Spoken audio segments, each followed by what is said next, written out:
Boa noite a todos. Eu peço com carinho, mais uma vez,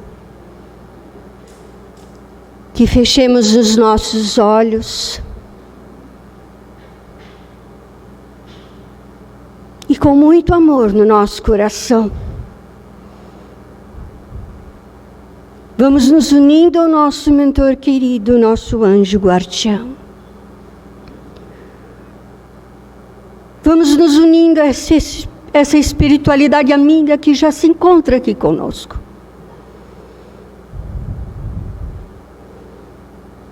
Vamos sentindo uma paz que vai nos envolvendo da cabeça aos pés. Esta paz vai nos acalmando, vai asserenando nossos pensamentos, os nossos sentimentos.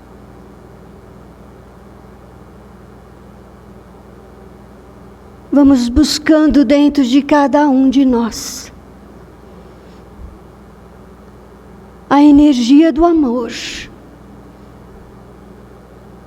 a energia do Pai. Este Pai tão maravilhoso, que nos abraça com tanto carinho, tanto amor que Ele tem por nós. Queridos irmãos, te pedimos a todos humildemente,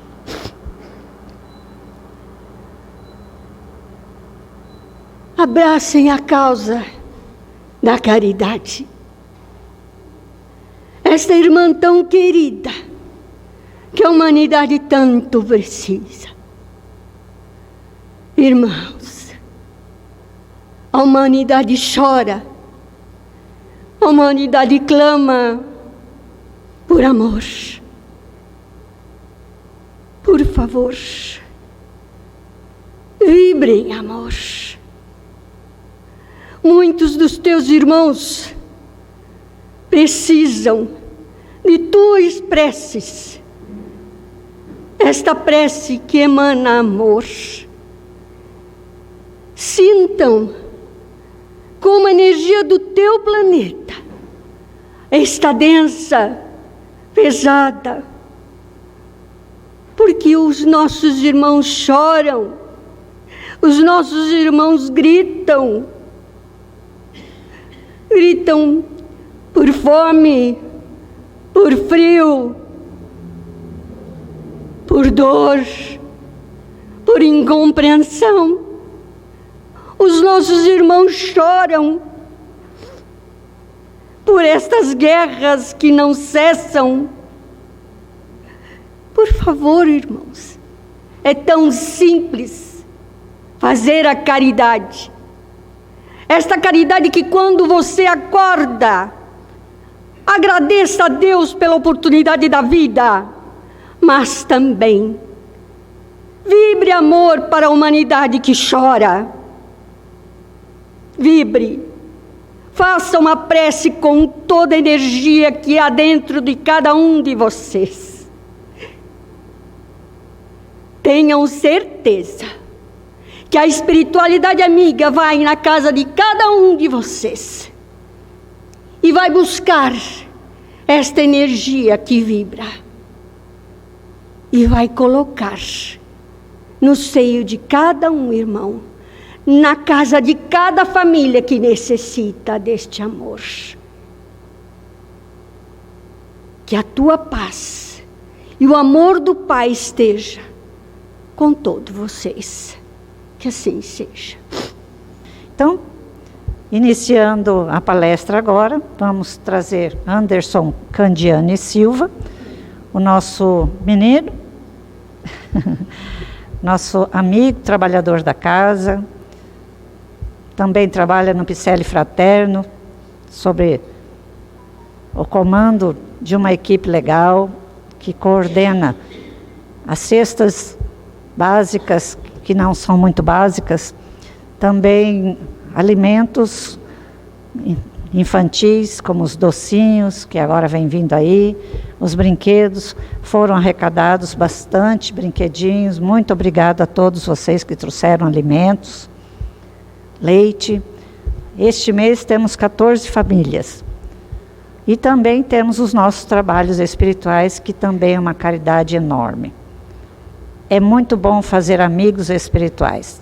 Então, Anderson Candiani Silva, prata da casa, falando sobre a moral estranha, ou estranha moral, do Evangelho segundo o Espiritismo. Muito obrigado. Boa noite. Bom, agradeço mais uma vez a oportunidade de estar aqui com vocês, né, numa situação um pouco diferente da comum, mas estamos aqui para isso, para trabalhar, para estar à disposição sempre que a casa precisar, né, dos nossos serviços. E eu começo a noite, né, de hoje relatando um acontecimento ontem à noite. Eu estava na minha casa, tranquilamente, assistindo um filme. De repente, a sala estava toda escura, né, a gente estava com um breu assim, só com a TV. E de repente, clarão na sala. Um clarão, uma voz bem suave veio, né, e falou para mim sobre me convocando para o trabalho, falando da minha responsabilidade perante vocês, de certa forma, perante a casa, e perguntando se eu aceitava o desafio. Eu disse que sim, né, que seja feita a vossa vontade, como Maria. E então a voz sumiu e a luz se apagou e a vida seguiu nesse sentido. Contando dessa forma, parece que eu vivi um fenômeno físico ali, uma manifestação física, né? As pessoas que ouvem assim, parecem, nossa, será que foi um anjo? Será que desceu o Espírito Santo na casa do Anderson para conversar com ele? A gente poderia imaginar qualquer coisa. Se eu quisesse deixar essa situação com vocês assim, vocês iriam, daqui a algum tempo, essas coisas, essas falas iriam correr e iam estar falando aí que eu recebi anjo em casa, coisa assim. Mas na verdade não foi nada disso, né? O clarão foi o meu celular que despertou, né, o WhatsApp, e a voz doce era da Lud, falando, a situação complicou, vamos precisar do seu serviço aí, amigão. E aí, bora trabalhar, né? Então, eu estou contando essa historinha para vocês, porque tem muito a ver com o nosso tema de hoje, né, a moral estranha. Como assim? Né? Moral estranha é o título do 23º capítulo do livro do Evangelho segundo o Espiritismo, né?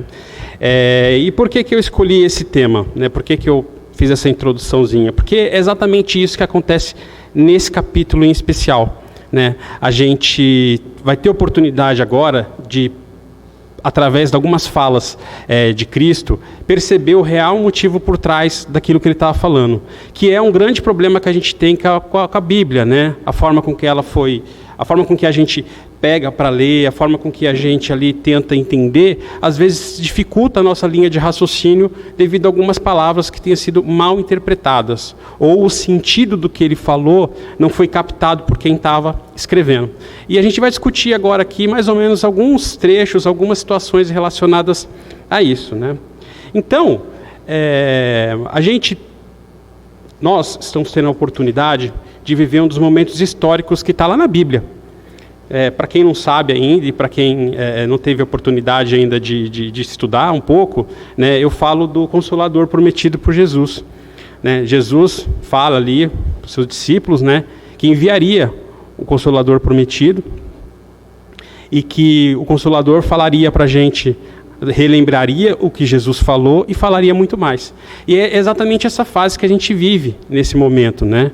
O Consolador veio, ele está nos fazendo relembrar as coisas que Cristo nos disse da forma correta, com a interpretação correta, e está trazendo muito mais. A informação do plano espiritual, o que acontece, deixa de acontecer, a dinâmica da nossa vida, a dinâmica que os nossos olhos não conseguem enxergar, né? A gente tem a oportunidade de estudar através dos livros, através dos estudos, né? Para quem tem mediunidade, que consegue enxergar, tem uma ótica diferente de nós. No meu caso, né, que eu costumo brincar, eu falo que eu sou um médium mineral. Eu não sinto nada, não vejo nada, não sei de nada, não ouço nada, não acontece nada. Com o máximo que dá um arrepiozinho de vez em quando, que eu não sei se é espírito, não sei se é frio.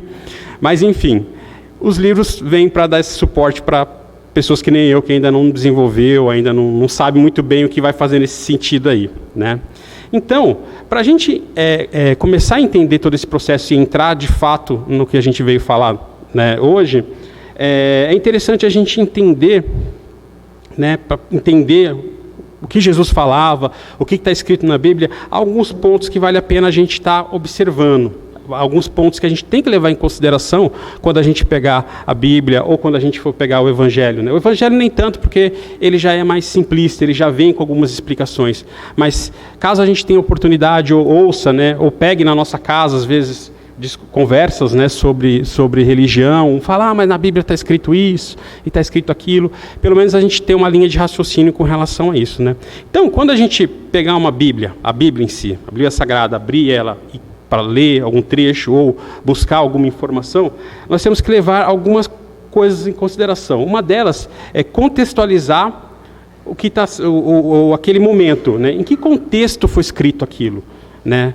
Então, a gente tem que avaliar o quê? Quando foi escrito, em que época isso aconteceu, né?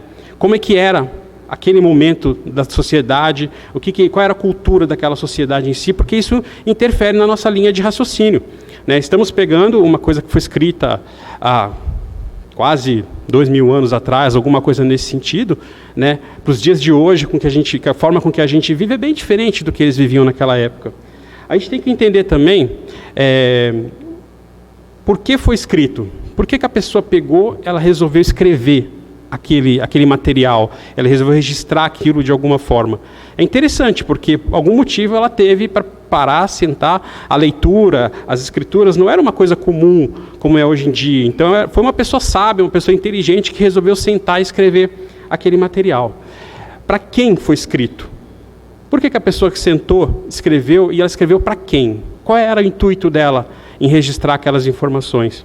Todas essas questões vêm com outras, né, que eu acrescento, que é os costumes da época, o quanto que isso influenciou no linguajar utilizado, porque eles foram registrando da forma que eles não imaginavam, em 2000 e tralalá, aquelas pessoas que estão lá em Maringá vão ler, então eu tenho que falar de um jeito que eles vão entender. Não, eles foram escrevendo, e a gente que se vire para poder entender o que foi registrado ali, né? O período em que foi escrito, principalmente o Novo Evangelho, já foi bem depois da passagem de Cristo. Tem esse detalhe que é interessante. Então, nada do que está escrito ali foi vivenciado no momento que estava acontecendo, a pessoa foi escrevendo. Com certeza, haviam pessoas que testemunharam o que aconteceu, né? Mas também haviam que não testemunharam e só foi através de relato. Só nessa situação a gente já vê que pode haver uma distorção, pode haver alguma coisa que não foi lembrada, alguma coisa que passou batido ali, né, durante daquelas anotações, ou alguma coisa que de repente esqueceu, falando, vamos completar isso, falando isso, tal. Então, só nesse meio tempo, nessa diferença de não ter sido ali testemunhado, né, escrito no momento, eu acho que já pode gerar algum tipo de distorção, né? Outro tipo de distorção que acontece foram as cópias. Por quê? Na época era feito à mão, não existia impressora, não existia máquina, não existia nada. Então, a pessoa fazia, outra vinha, copiava, e se nessas cópias houve alguma diferença, né? Alguém, de repente, foi escreveu rápido, o outro não entendeu, achou que era outra coisa que estava escrita e escreveu a cópia da cópia, e a coisa foi passando de uma mão para outra. As traduções são muito importantes, porque ela passou, né, para ela chegar no português hoje, que é o que a gente busca, que a gente tem aqui, que a gente compra, quantas traduções não foram feitas? Quantas adaptações não foram feitas? Né, a gente costuma ver filme, eu gosto bastante, a gente vê lá que tem adaptação, tem a tradução e adaptação. Quer dizer o quê? Além da tradução literal, existe uma adaptação para quem vai ver. Né, o pessoal, pelo menos de filme e até de livro, tem essa preocupação de fazer essa adaptação, né? E como é que foi feito isso com a Bíblia? Né? Essa tradução do hebraico, aramaico, para o grego, e assim foi indo, e depois virou latim, e depois francês, sei lá o que, até chegar no português. Quer dizer, teve bastante gente mexendo e pensando em como ia estar passando essas informações para frente, né? E o duplo sentido das palavras? né? A gente tem essa questão também. Será que quem na hora que estava escrevendo ali percebeu que de repente uma palavra significava uma coisa, outra palavra significava outra coisa?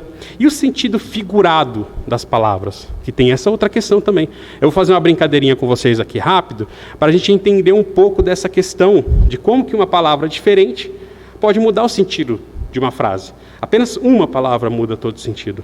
Então, eu separei essa palavra aqui, manga. Né?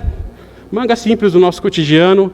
Ela pode ser a fruta, como ela pode ser, né, uma parte da roupa ali, camisa com manga, camisa sem manga, mas a palavra é a mesma. Eu cortei uma manga. Uma manga do quê? Você cortou a fruta, você cortou uma camiseta. Hoje também tem até o mangá, que é um gibi, né? Hoje japonês ali, que também pode entrar na confusão. Não é uma palavra de origem portuguesa, mas a gente adaptou para o português ali, né? Então a gente tem palavras que elas podem ter vários sentidos, se você tirar ela fora de um contexto.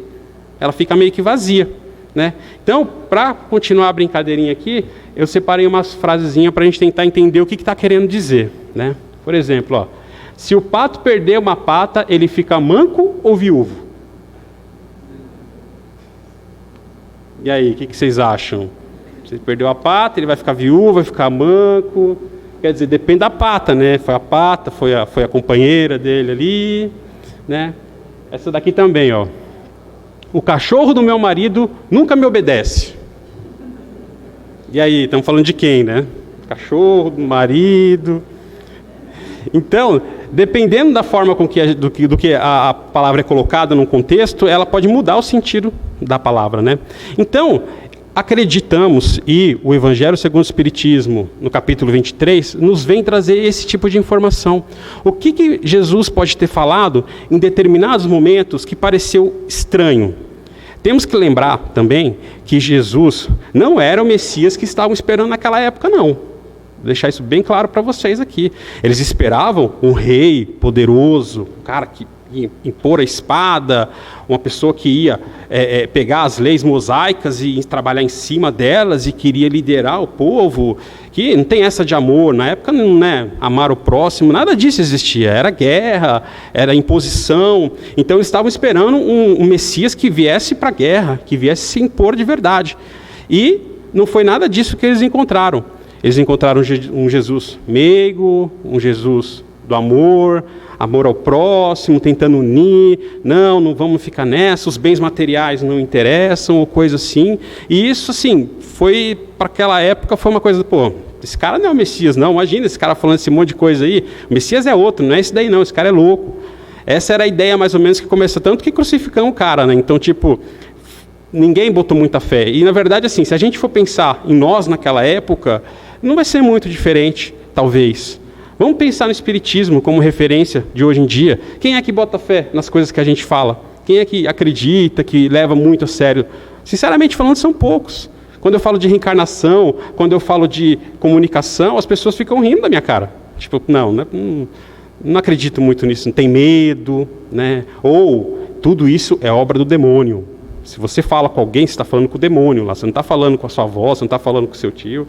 Sinceramente falando, gente, eu nunca falei com ninguém da minha família que tenha falecido. Deixa eles lá no cantinho deles. Estão vivendo a vidinha. Quando eu cumprir minha missão, eu vou para lá. E aí eu converso o que eu tenho que conversar. Mas a gente, para outras casas que têm esses trabalhos um pouco mais, né, intensivos, então acontece esse tipo de coisa. Eu não vejo muita diferença para Cristo falando para aquele povo naquela época, né? Quantas pessoas não falaram que ele fazia os milagres por obra do demônio, né? Então, tipo assim, era complicado. Não existia o cristianismo até então, né? O cristianismo existe agora, não naquela época, né? Tanto que não era nem Cristo, era o Messias que estavam esperando, né? Estava esperando, de repente veio Jesus Cristo. Então veio com uma outra ideia, tinha muita profundidade no conteúdo das palavras que ele falava, então isso que fez ele ficar, né, a ideia. Só que, em algum momento, durante esse processo todo, ele foi completamente ignorado, né? Então, para a gente voltar à ideia do sentido de que Cristo, em que momento que as coisas começaram a funcionar, em que momento essas palavras foram ditas e qual foi o conceito delas, a gente vai partir para o primeiro capítulo. O capítulo se chama Estranha Moral, e vamos para o primeiro subtítulo dele, que é odiar os pais. Jesus teria orientado ali as pessoas que odiassem os pais. Como está escrito, né? Como nas suas pegadas caminhassem grande massa de povo, Jesus, voltando-se, disse-lhes: se alguém vem a mim e não odeia o seu pai, e a sua mãe, e a sua mulher, e seus filhos, seus irmãos e irmãs, mesmo a sua própria vida, não pode ser meu discípulo.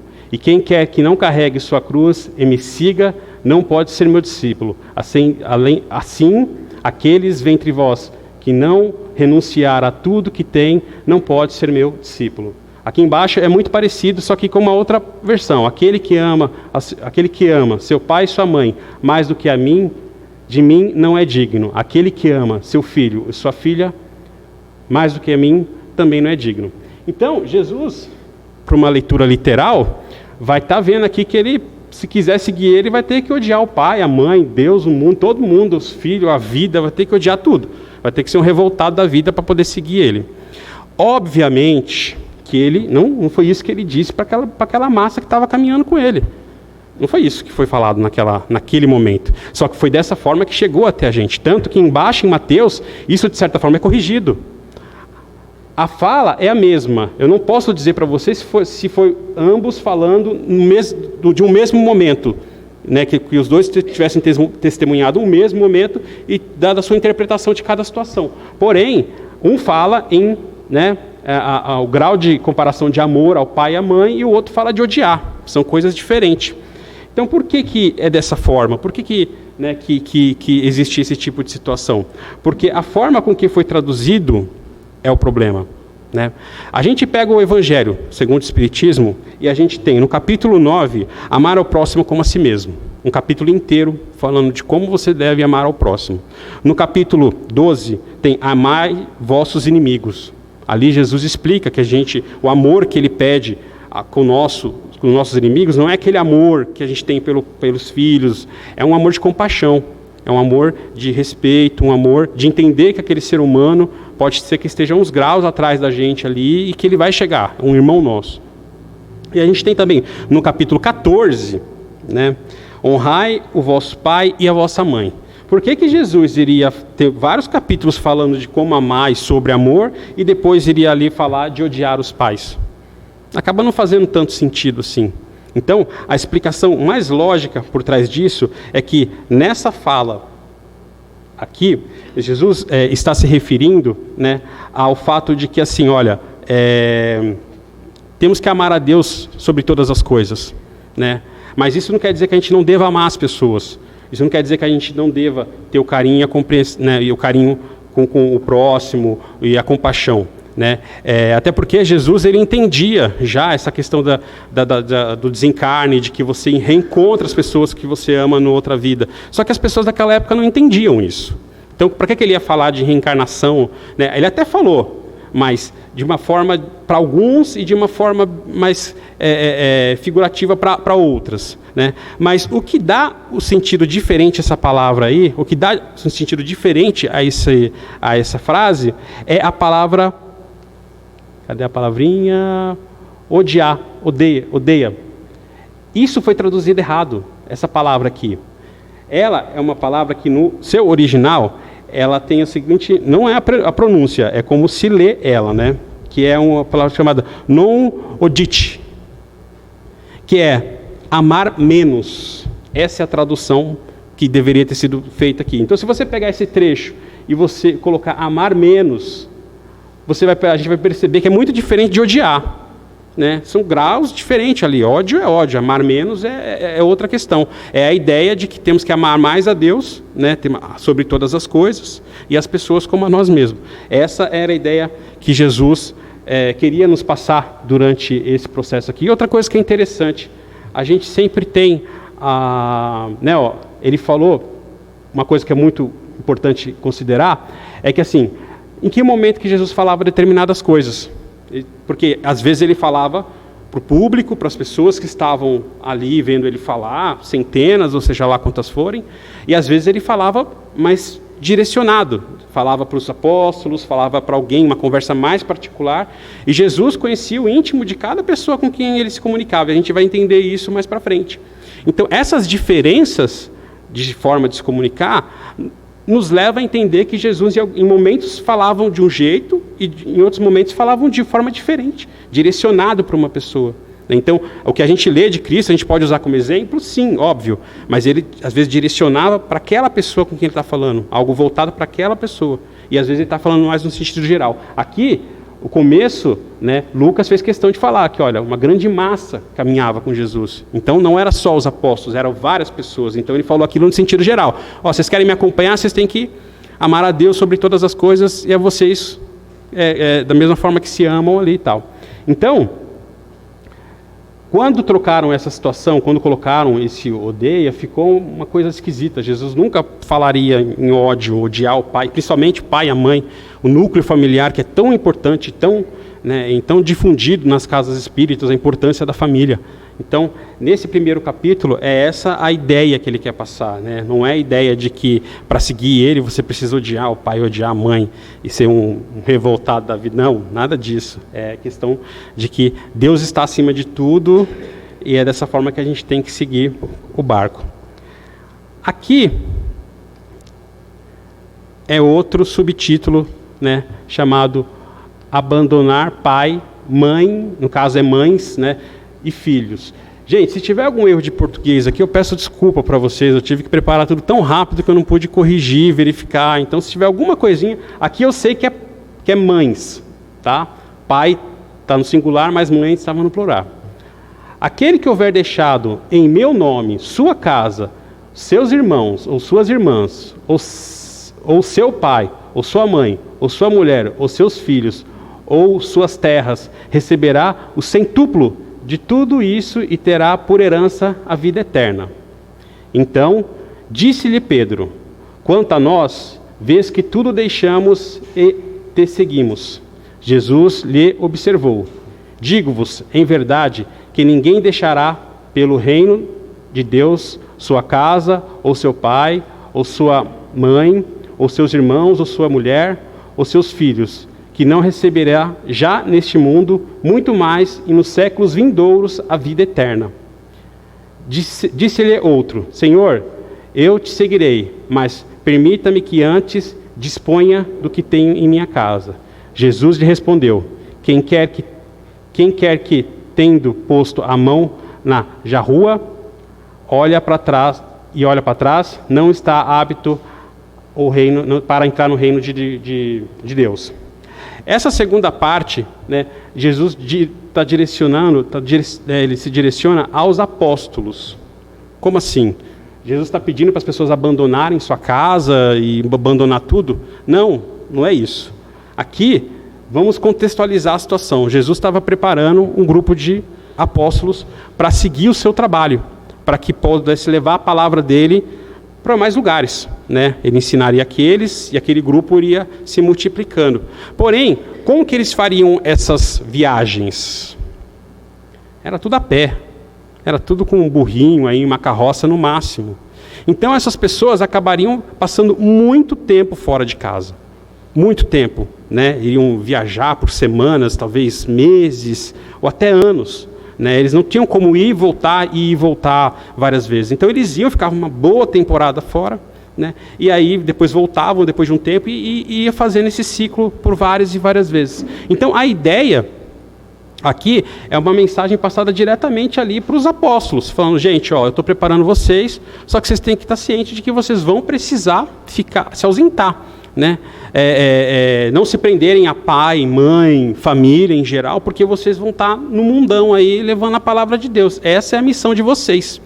Então foi isso que Jesus quis dizer quando ele fala em deixar tudo em meu nome, né? No nome de Deus e no nome em nome da doutrina. Então, essa mensagem, aqui embaixo também ele fala a mesma coisa, né? Que já segue, então, de que aqueles que tiverem no caminho, fazendo o serviço que os discípulos fizeram, teriam vida eterna, o reino dos céus, as promessas que Jesus passavam para eles. Então essa é a ideia referente a esse momento do texto.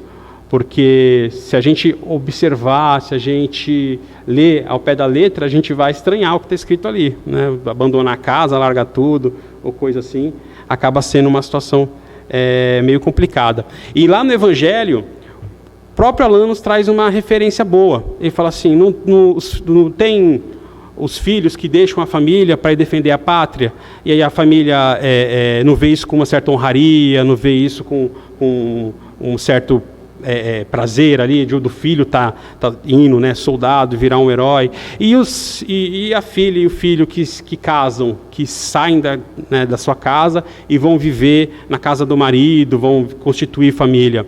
Eles saem, eles abandonam o lar, mas não deixam de ter o amor, não deixam de ter o carinho, não deixam de estar presente na vida dos pais. Então essa é mais ou menos a ideia aqui, que eles teriam que abrir mão ali, mas não deixaria de viver junto com eles, não deixaria de ter eles, pelo menos ali no coração, de estarem junto com eles, né, para poder viver seus momentos de família, né, mas seriam muito curtos, perto a distância que eles precisariam percorrer nessa missão, né, tão grandiosa. E o próximo é esse aqui, ó. Deixem os mortos o cuidado de enterrar seus mortos. Disse a outro, quer dizer, não é a nenhum apóstolo, não é ninguém, disse a alguma outra pessoa, né? Segue-me. E a pessoa respondeu, Senhor, consente que primeiro eu vá enterrar meu pai? Jesus lhe retrucou, deixai os mortos o cuidado de enterrar os mortos. Quanto a ti, vai anunciar o reino de Deus. Imagina eu aqui, tenho uma palestra, peço para a Lud, me coloca lá na palestra lá para eu ficar falando para aquele povão lá. A Lud, vou te colocar assim, tal, então você vem amanhã. Aí eu viro para a Lud e falo assim, ô Lud, meu pai morreu. Deixa eu ir lá, né, enterrar meu pai, despedir dele, e depois eu volto para dar palestra para você. Aí a Lud vira para mim e fala, não vai não, você tem palestra, você vai ficar aqui e vai falar para o povo que você está pedindo. Não é um pouco estranho assim, muito duro, né? É o pai, é a família da gente. Por que Jesus falaria isso para esse rapaz, né? Deixar que os mortos enterrem seus mortos? Só que Joana de Ângeles dá uma interpretação muito interessante para essa história, dada por Divaldo. Isso, na verdade, essa situação aqui, é um teste. É um teste para esse rapaz. Por quê? Óbvio que Jesus nunca impediria da pessoa ir lá e se despedir do seu parente, do seu pai, enfim. Jesus nunca faria esse tipo de coisa. Só que, como eu falei, Jesus conhecia as pessoas. Jesus sabia, no fundo, quem era cada um. E essa questão, né, que o rapaz chega e fala, segue, Jesus fala para ele, segue-me, vem comigo, vamos junto. E aí provavelmente o rapaz tem ido pedir, quero estar junto contigo, porque posso te seguir e tal. Quando Jesus fala, então tá bom, você quer, então você vem. Aí ele virou e falou, posso ir despedir do meu pai? Mas o que está por trás desse vai despedir do meu pai? Era a cultura da época, se o filho não tivesse, né, presente no enterro do pai, ele não teria direito à herança. E Jesus sabia disso. Era uma questão de interesse do menino, do rapaz, do homem, seja lá quem for, de estar lá, com as pessoas verem ele no enterro, para que ele pudesse ter acesso ao que o pai estaria deixando. Por isso que a história começa com o pai, porque normalmente quando o pai morre, ele vai deixar a herança para os filhos. Então, o menino estava interessado em primeiro garantir o que ele iria receber de herança, para depois ir atrás de Jesus. Porque se não desse em nada a história com Jesus, ele ia voltar para as terras dele, para as coisas dele lá. E aí Jesus faz uma pegadinha com ele. Provavelmente se ele tivesse falado assim, não, então beleza, então eu não vou no enterro do meu pai, vou ficar aqui com você, talvez Jesus teria falado para ele, não, então pode ir, depois você volta. Entendeu? Essa é mais ou menos a história. Óbvio, Jesus nunca ia virar para uma pessoa que quer se despedir do pai e falar, não vai, fica aqui comigo que você não, né? E a história de os mortos enterrarem os mortos é só um sentido figurado da palavra, né? De que Jesus utiliza nesse momento. Não existe assim, por que ele falou dos mortos enterrar? Deixe o que é da terra para a terra e o que não é do espírito para o espírito, né? Deixem que as coisas aconteçam por lá, sem você se preocupar. Seu pai já morreu, ali só está o corpo dele, não tem mais nenhum tipo de... né, o seu pai, o espírito do seu pai provavelmente nem esteja mais presente nesse local. Você quer reverenciar seu pai? Você pode rezar por ele, você pode ter bons pensamentos por ele, você pode levar uma flor num dia que você puder, em homenagem, colocar no túmulo dele, ou seja lá onde estiver. Jesus sabia dessas coisas todas. Por isso que ele não achava, na questão em si, não havia necessidade ou nem importância de ele pegar e ir lá se despedir do pai dele. Quantas pessoas aí que vivem nesse Brasilzão aí, que não tem dinheiro e perde um parente lá no Nordeste, perde um parente lá no Sul e não pode se despedir dele. E não acontece absolutamente nada. Todo o processo acontece da forma natural. Então isso aqui é uma pegadinha. Jesus queria ver a fé desse rapaz que queria segui-lo, e provavelmente o rapaz foi e não voltou mais.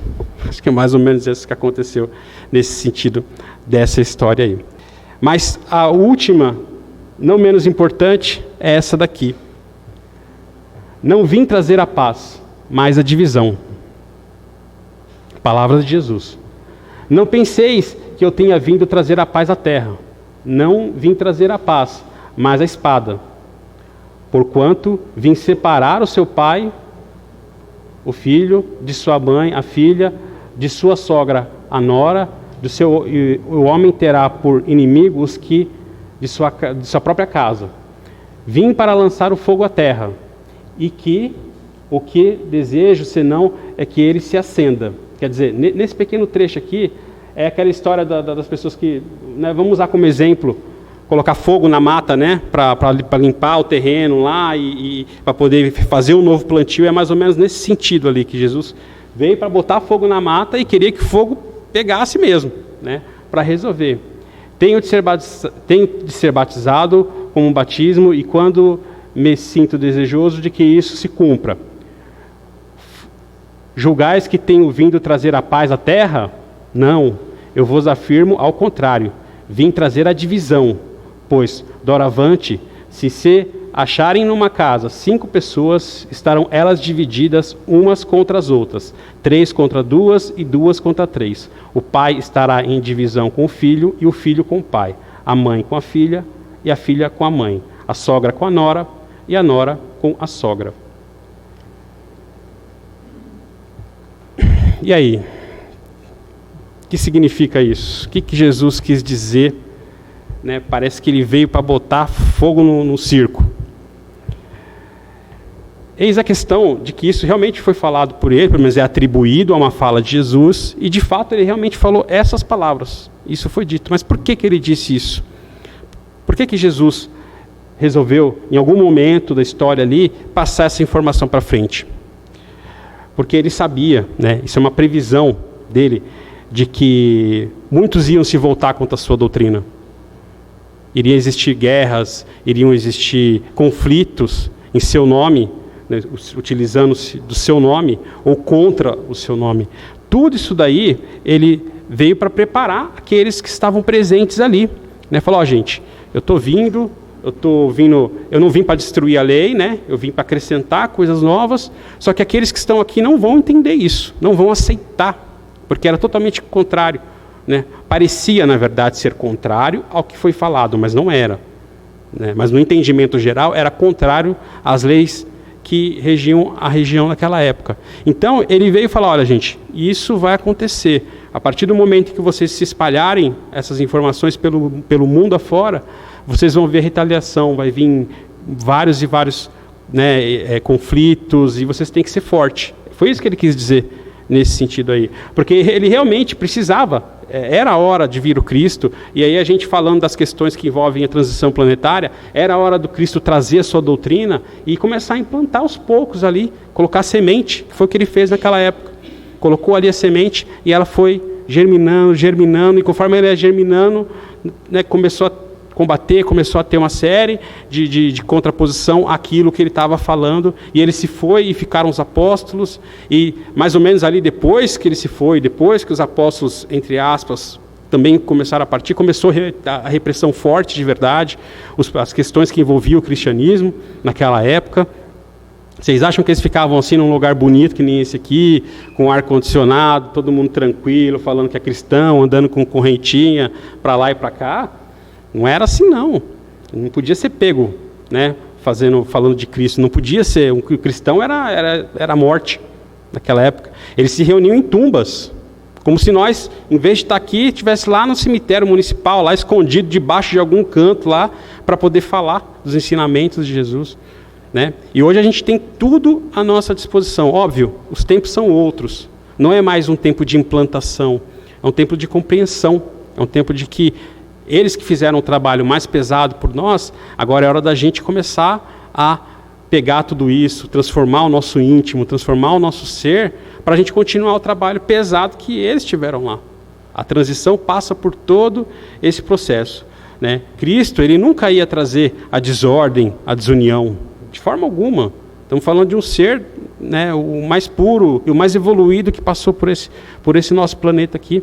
Então, se a palavra dele for mal interpretada, quem interpretou fomos nós. E tivemos que esperar aí o Espiritismo vir, depois de tanto tempo, para poder falar, não, gente, o pingo, né, cada pingo no i, para que as coisas fiquem cada um no seu lugar. Né?